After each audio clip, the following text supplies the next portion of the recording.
do conteúdo que foi falado? Acho que deu, né? Espero que sim, porque a gente tem muito mais conteúdo pela frente. Porque o ataque cardíaco é o ataque que dá no coração. Assim como tudo no nosso organismo vai ser suprido por vasos sanguíneos.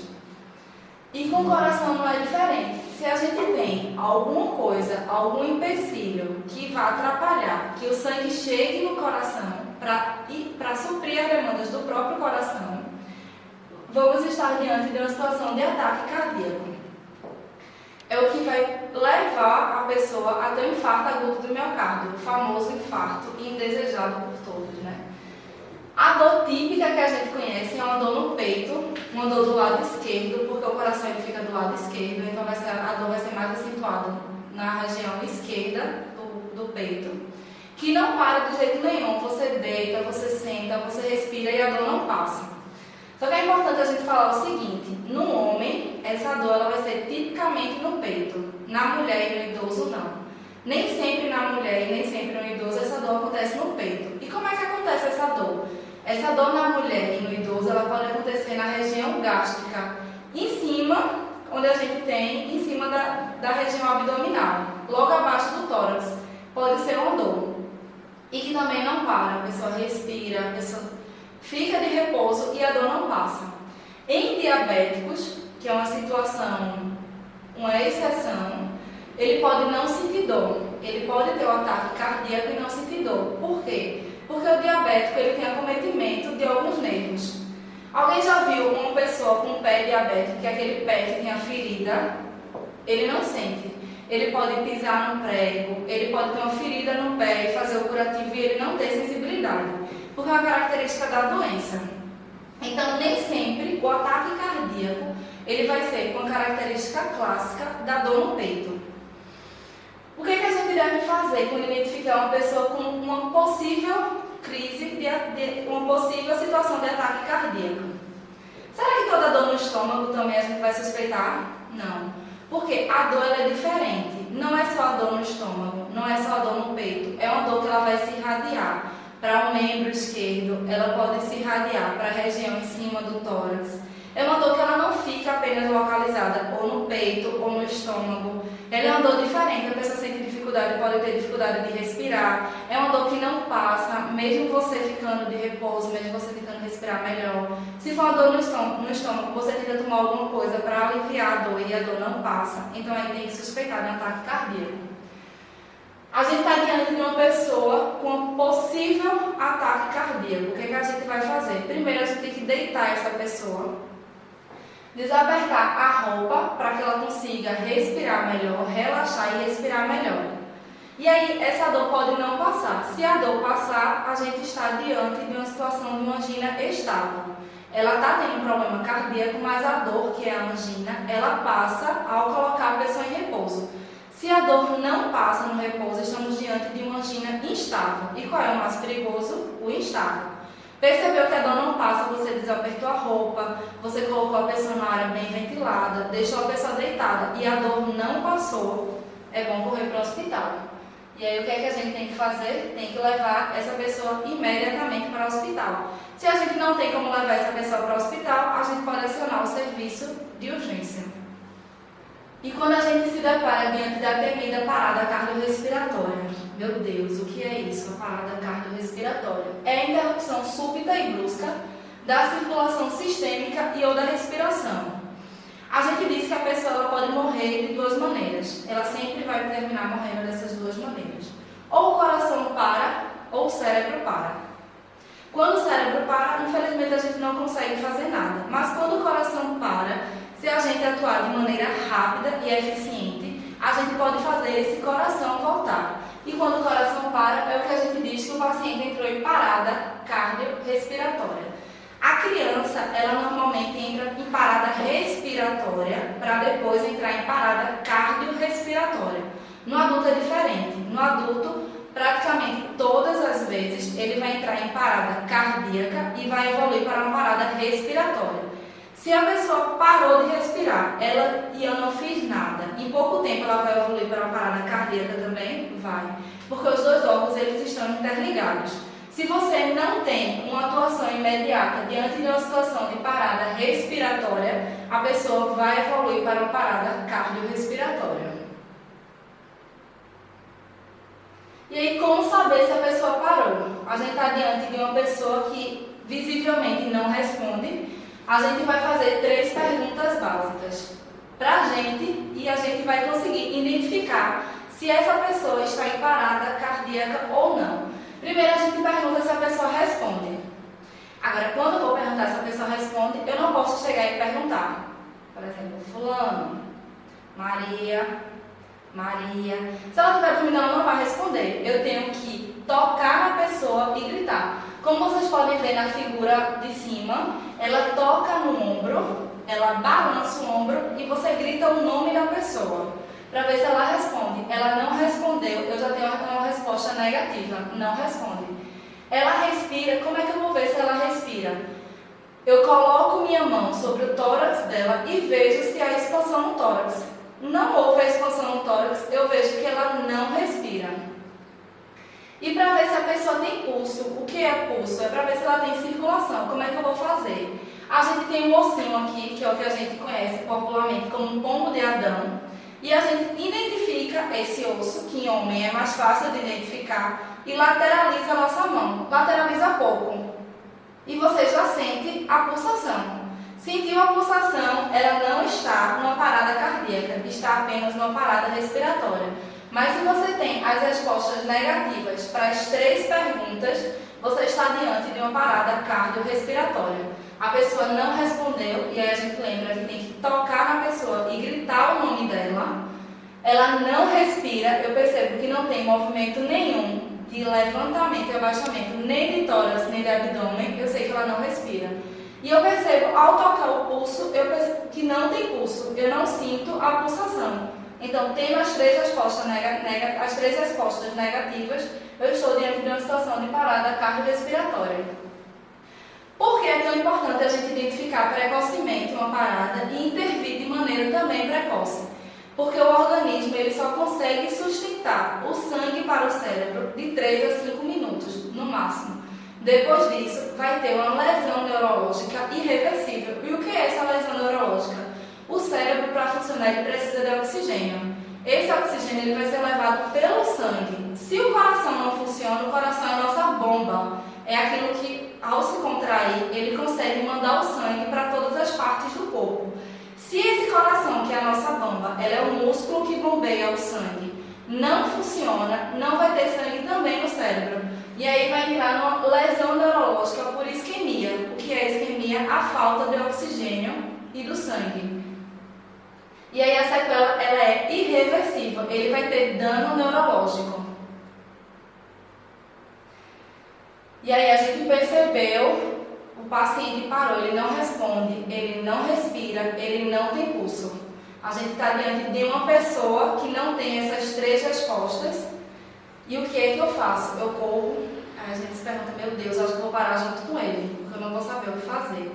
A primeira coisa, mas aí todo mundo sabe o que fazer, porque a primeira atitude é uma atitude simples, que todo mundo tem como fazer, é chamar ajuda. Diante de uma parada, nós não somos heróis, então nós não vamos conseguir, mesmo que eu tenha todo o conhecimento, eu não vou conseguir ajudar a pessoa sozinha, porque eu vou precisar de algumas manobras que eu não consigo fazer sozinha, então eu tenho que pedir. A primeira coisa que eu vou fazer é pedir ajuda. E como é que eu vou pedir essa ajuda? Se eu estou só eu e a pessoa, eu saio de perto da pessoa, corro e vou chamar por ajuda. Se tem alguém perto de mim, eu permaneço ao lado da pessoa e peço para esse alguém pedir ajuda. Pode ser por um telefone, pode ser chamando mais alguém para ajudar. E aí, depois de pedir ajuda, a gente já está diante do atendimento de suporte básico à vida. Todo paciente que entra em parada cardiorrespiratória, ele vai requerer o atendimento de suporte.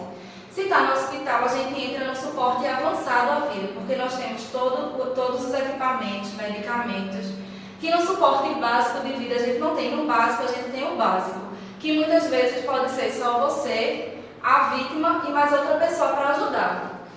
E a gente relembra que existem 2 telefones que eles podem ser feitos em orelhão, de telefone fixo, do celular, que é o 192, que a gente vai ligar para o SAMU Serviço de Atendimento Médico de Urgência, Móvel de Urgência, e o Corpo de Bombeiros, que é o 193. A primeira coisa que vai se fazer, identificar uma parada, depois de tentar responder as 3 perguntas, é chamar por ajuda. E aí pode ligar para o 192 ou 193. Depois vai começar a fazer a compressão cardíaca. Se o serviço possuir um desfibrilador externo, a gente também pode usar esse desfibrilador e, por fim, vai tentar transferir essa pessoa para a unidade hospitalar. A gente vai falar um pouquinho de cada uma etapa mais na frente. Na sequência, existem alguns mnemônicos que eles auxiliam na nossa condução prática. E aí, diante de uma parada cardiorrespiratória, o que vai nos reger a fazer é a Associação Americana de Cardiologia, que ela, a partir de estudos, ela elaborou um protocolo que é atualmente utilizado pelo Brasil, e ele diz o CAB. O que é esse CAB? O C é a compressão. Todo caso de parada, após chamar ajuda, a gente começa com a compressão. O que é a compressão? A massagem cardíaca. Depois de fazer a massagem cardíaca, que a gente vai ver o intervalo, vamos abrir a via aérea. O que é isso, abrir a via aérea? É permitir com que a pessoa tenha a abertura por onde entra o ar e consiga respirar, evitando a obstrução. E o B é permitir a ventilação, a entrada de ar. A gente tem que lembrar que a pessoa ela não tem nem pulsação cardíaca, não tem, o coração não está batendo e ela também não está respirando. Então a gente vai tentar fazer esses 2 mecanismos de maneira artificial. A compressão através da massagem cardíaca, a gente consegue fazer com que o coração ele tente voltar a bater, e através da abertura de via aérea e da ventilação, a gente consegue promover a entrada de ar para os pulmões. Como fazer a compressão cardíaca? A famosa massagem cardíaca. Existe alguma técnica ou pode ser feita de qualquer jeito? Existe. A gente tem que colocar uma mão que a gente tenha maior apoio para baixo e a outra mão que a gente tenha menor apoio para cima. Esse braço ele vai ter que ficar esticado. Eu não posso dobrar meu braço. Por quê? Porque o peso do meu corpo tem que ser suficiente para fazer com que o tórax ele consiga abaixar e levantar. Abaixar e levantar. Eu não sei como é que eu devo fazer. Então o mínimo que eu preciso saber o que é que eu preciso comprimir rápido e com força. E não posso permitir que meus ombros eles voltem. Se eu faço esse movimento de voltar o ombro, eu não consigo fazer a compressão eficiente. Como a gente vê aqui na figura, ele coloca na região da mão, essa região de baixo da mão, que é a região hipotenar da mão. Eu não vou fazer com toda a minha mão. Ao fazer isso, cruzo os dedos, eu faço a força nessa região de baixo, vou com o corpo, quem auxilia meu peso é o corpo e volto, vou e volto, vou e volto. Eu também não posso fazer com que meu corpo se apoie o peso sempre no tórax da vítima. Senão eu não consigo fazer com que ele tenha expansão. A gente tem que lembrar que o coração ele trabalha dessa forma. Ele bate, ele faz a compressão e solta. Faz a compressão e solta, compressão e solta. A gente vai tentar fazer mais ou menos isso durante a massagem cardíaca. Ao apertar, você consegue fazer isso. Ao soltar, ao levantar, você permite a expansão. Então faz a compressão e a expansão. Se a gente não comprime direito, o coração não vai conseguir mandar sangue para as partes, todas as partes do corpo. E se a gente não faz o relaxamento, não faz o retorno do nosso corpo, ele não vai conseguir relaxar. A gente também tem que ter cuidado do seguinte, na hora de fazer, como a gente vê na figura 2, a gente tem que ficar de joelhos. E tem que permitir que a base do nosso joelho, ela fique um pouco aberta, para poder ter equilíbrio. Numa situação de emergência, uma pessoa parada, alguém pode chegar na gente e bater. Se eu estou com meus joelhos encostados um no outro, eu diminuo minha base, então eu diminuo meu apoio. Qualquer pessoa que bater em mim, eu vou cair. Em casa, vocês façam um teste. Coloquem, abram a base da perna, coloquem um joelho mais afastado do outro e tentem fazer a compressão. E depois façam com o joelho um encostado no outro, fazendo a compressão. E peça para alguém em algum momento bater em você. Você vai perceber que quando você está com o joelho encostado, você não tem apoio. Então a pessoa bateu, você cai. Se você está com a base aberta, com os joelhos abertos, você tem apoio. A pessoa bateu, você vai e volta e não cai. E aí mais uma figura para ilustrar. Ele abre a base, coloca a região hipotenar da mão sobre o doente, não cruza os braços, não dobra os cotovelos, com o braço totalmente esticado, ele joga o peso do corpo para a vítima e volta, joga e volta. Se a gente se deparar com um gestante que apresentou sinais de parada cardiorrespiratória, e aí eu pergunto quais são os sinais de parada cardiorrespiratória. A gente tem que perguntar 3 perguntas simples, a gente se faz para a gente mesmo as perguntas, e a resposta a gente dá para a gente. E aí vai identificar se a pessoa parou ou não. As 3 perguntas para ninguém esquecer: a pessoa responde, não responde. A pessoa respira, não respira. Tem pulso, não tem pulso. Estamos diante de uma parada cardiorrespiratória. Mas a pessoa que parou foi uma gestante. Eu vou fazer a massagem cardíaca do mesmo jeito, as compressões cardíacas do mesmo jeito. Vou. Não vou poder dobrar os ombros, vou colocar meu peso em cima do tórax da pessoa, vou fazer com a região hipotenar da mão. Mas o que é que eu vou fazer de diferente? Ela tem um volume dentro dela que ela não tinha antes de estar grávida, né? Que ninguém tem.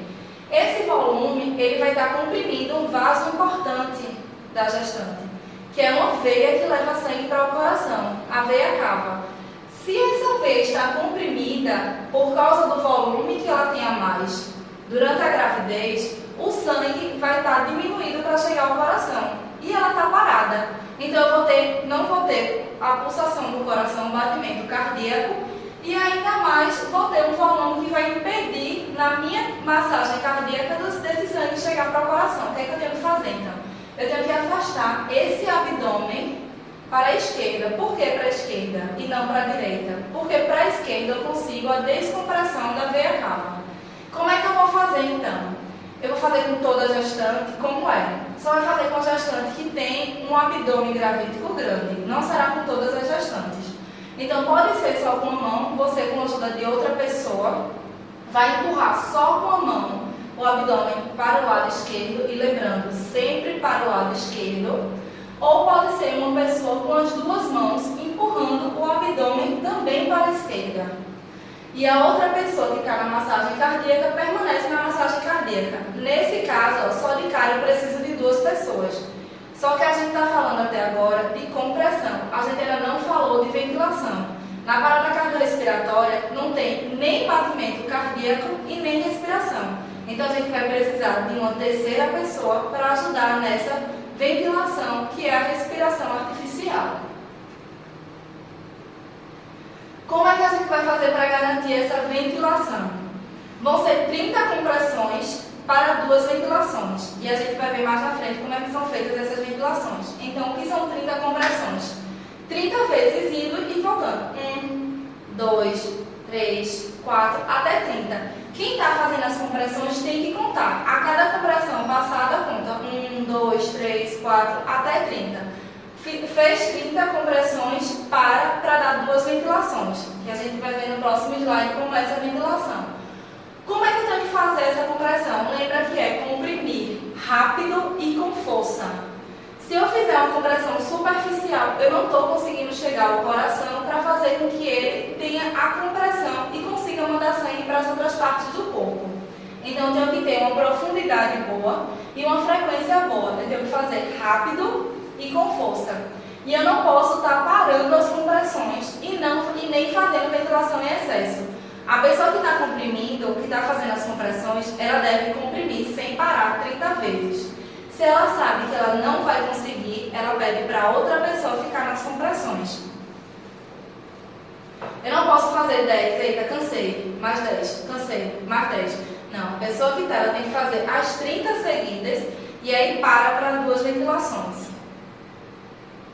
Como é feita essa ventilação? Lembra que a sequência é C, A, B, C de compressão, A de abertura de via aérea. Primeiro eu tenho que abrir essa via aérea. E como é que eu faço abrir essa via aérea? Eu posso fazer a leve extensão do pescoço da pessoa para permitir com que o fluxo de ar consiga passar mais facilmente. E eu faço isso e abro a boca da vítima. Como está mostrando a figura 2, boto a cabeça para trás e faço só uma leve abertura da boca para que o ar consiga passar sem dificuldade. eu não tenho equipamento nenhum no meu serviço, eu estou na rua, eu vou fazer respiração boca a boca? Jamais. A gente via, né, quando eu era criança, nos desenhos que passavam na televisão, fazendo, a pessoa parou e ia para respiração boca a boca. Por que a gente não faz respiração boca a boca? Porque a gente tem que sempre se proteger. Eu vou fazer respiração boca a boca se eu estiver na minha casa, com minha mãe, com meus filhos, isso aí eu faço.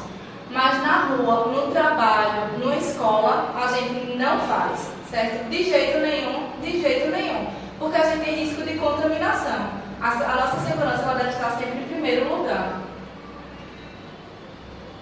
A gente tem um dispositivo chamado de AMBU, que ele permite a ventilação, ou então chamado de máscara válvula-bolsa, que ele vai fazer com que o ar consiga entrar na via aérea. Mas se o serviço, ou se eu estou numa situação em que não tem isso, eu lembro que são 30 massagens cardíacas, 30 compressões cardíacas para 2 ventilações. Paro as compressões e vou ofertar 2 ventilações, apertando o AMBU, soltando, apertando e soltando.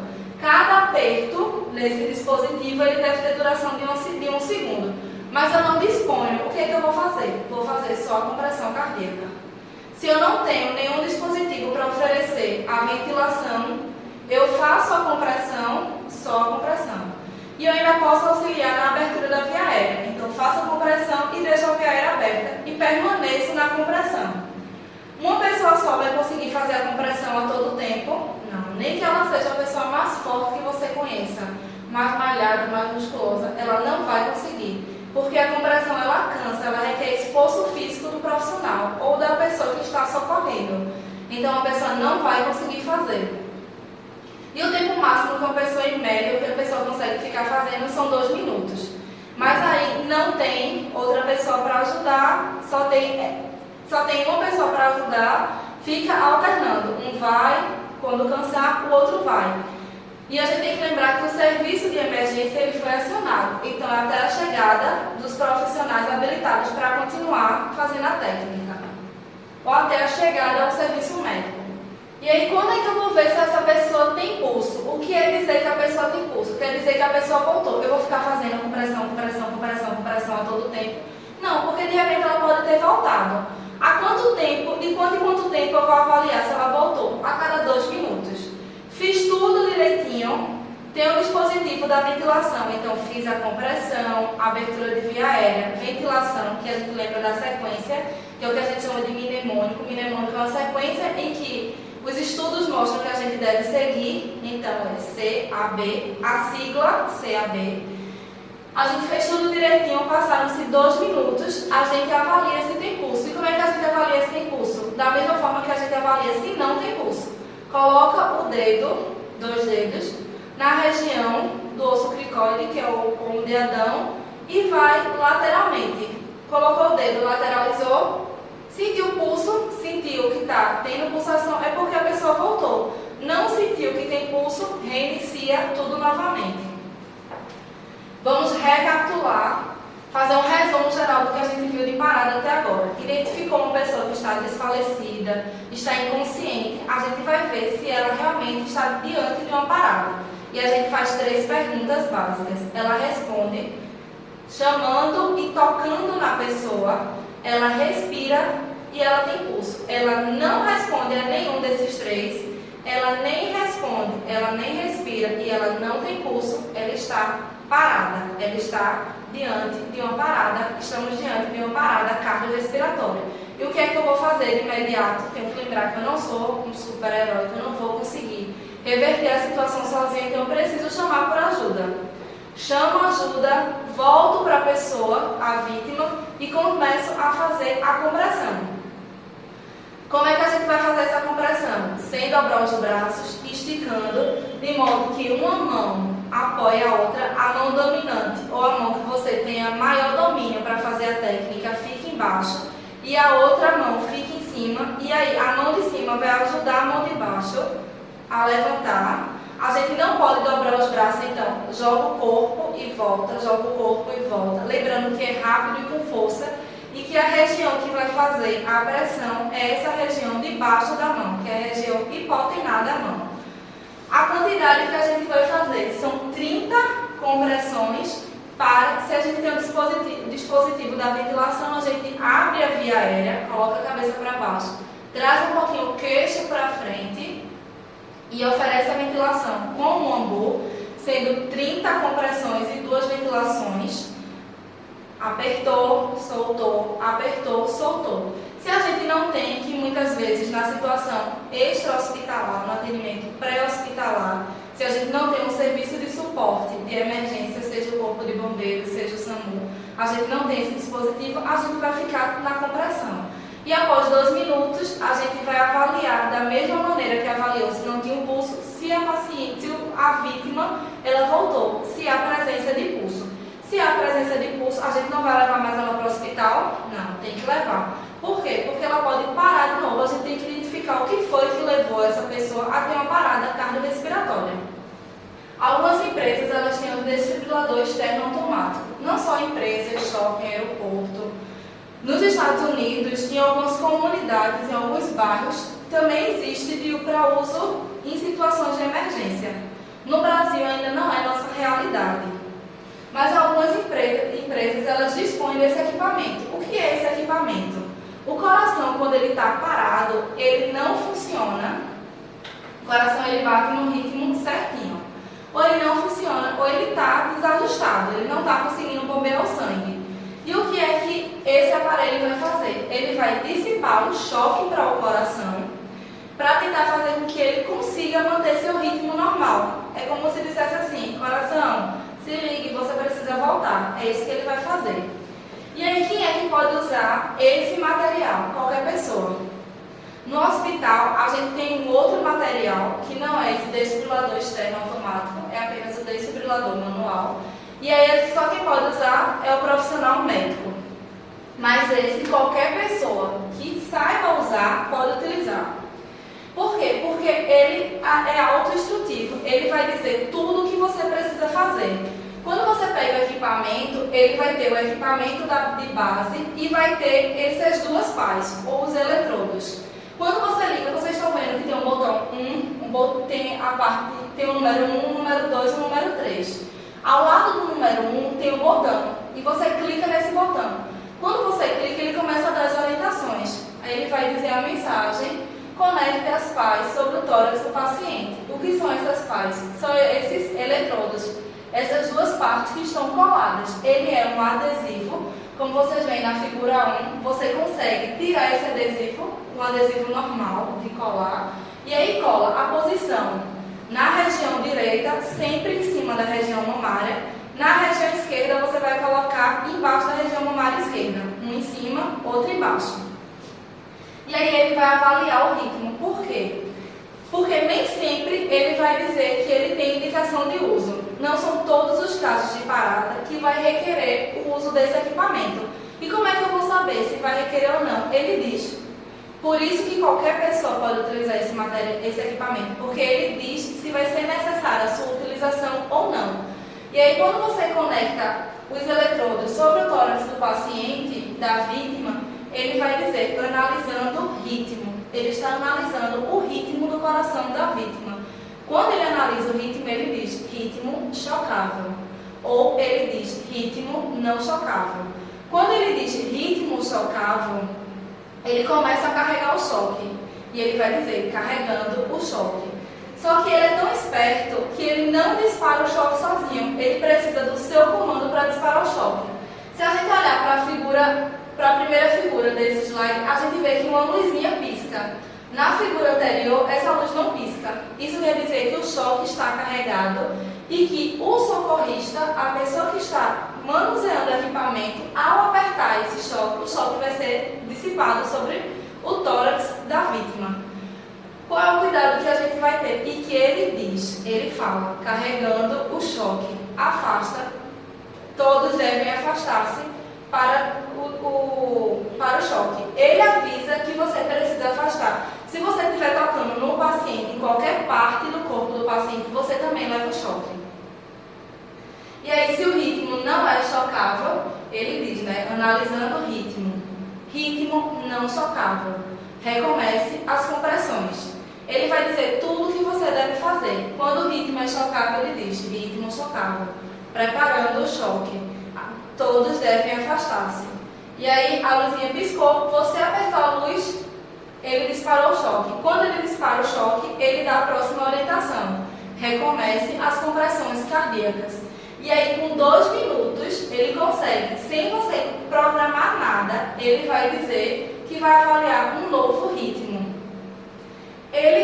As pás elas devem permanecer, você não tira esse adesivo do paciente, da vítima. Com 2 minutos, ele vai dizer a mesma coisa, analisando o ritmo. Vai dizer se o ritmo é chocável, se o ritmo não é chocável. E aí ele faz todos os passos que a gente acabou de ver. Uma coisa importante que ele vai falar e que a gente nunca pode esquecer é que todos devem afastar-se da vítima no momento do choque. Se você tocar no dedo do pé da vítima, você corre risco de levar um choque. Se você estiver tocando em qualquer parte do corpo dela, você corre risco de levar um choque. Então você precisa afastar. O conteúdo agora acho que foi um pouquinho pesado, a gente vai dar uma pausa, você respira, assimila todo o conteúdo e a gente volta em breve.